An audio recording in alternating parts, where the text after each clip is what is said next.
Hi, this is Fern G. Carr, website www.ferngzcarr.com. Join me for a taste of my memorable meal segment broadcast on CBC Radio West. I was pleased to have been invited to be a guest on CBC Radio West with host Sarah Penton.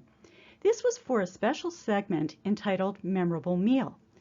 The show aired on February 25th, 2020.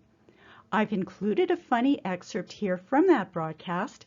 It's based on my first poetry reading in Mandarin at a Chinese New Year banquet. Get ready for a good laugh. Well, we are talking food up next on Radio West. Every Tuesday at this time, we bring you the story of a memorable meal. Today's guest is Kelowna poet Fern G. Carr. I met Fern at the Chinese Spring Festival dinner earlier this month, which I was helping to MC, and she was reading one of her poems in Mandarin at the dinner. Fern Carr has actually translated her poetry into 6 languages. It's also been published worldwide, from Australia to Sweden to South Africa. One of her poems is actually currently orbiting Mars aboard NASA's MAVEN spacecraft. So when I met Fern at the dinner a few weeks ago, I just had to ask her to share a story of a memorable meal. Have a listen. I was invited to do a poetry reading for the Chinese New Year as part of a delicious community dinner. So we all enjoyed our meal and the social interaction, and then it was my turn to get up and do my reading in Mandarin. And in keeping with the theme of the New Year and food, I wanted part of my reading to deal with the scrumptious dishes that are traditionally served for the Chinese New Year. I have done many poetry readings, but this one was my very first reading in the Mandarin language.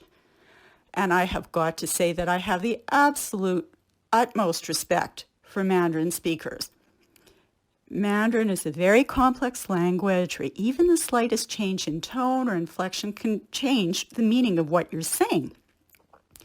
However, I managed to exceed my own expectations in terms of goofing up, and I don't know, to this day, maybe it was a Freudian slip.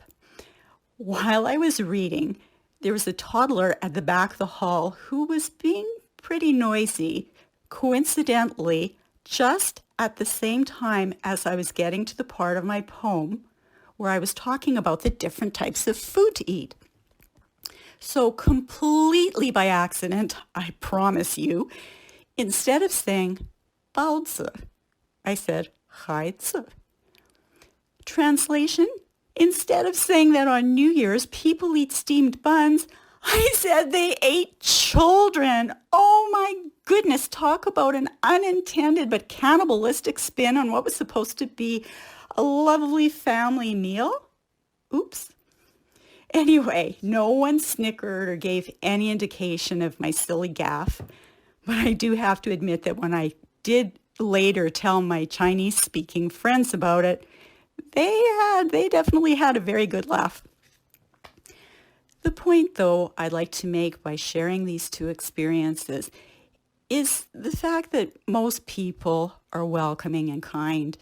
They appreciate good intentions, even if they don't always work out.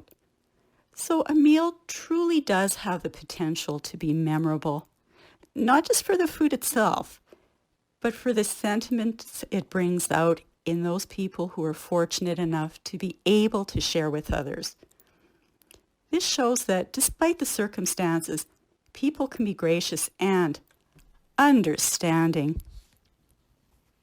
So that was Kelowna poet Fern G. Carr's most memorable meal. I was at that event. I had no idea she suggested we eat steamed children. Thanks so much, Fern, for sharing your stories. Her latest book, Shards of Crystal, is available now on Amazon. Acknowledgements. Memorable meal excerpt with kind permission from Sarah Penton, CBC Radio West.